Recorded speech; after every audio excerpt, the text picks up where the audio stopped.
Cak, Cak, main apa tu? Ha? Masuk dalam simut sembunyi macam tu tak lemas ke? Sayang mama buat apa? Main sorok-sorok ya? Ha? Hai anak mama ni. Ni permainan budak introvert macam ni ya? Sembunyi dalam simut ha? Masuk dalam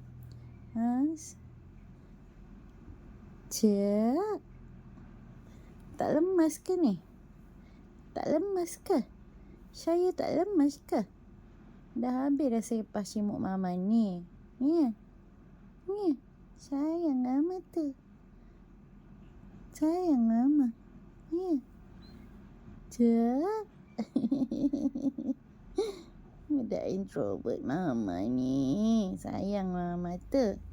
Iya. Sayang. Dah ha? Kau lemas kan? Lemas kan saya ni?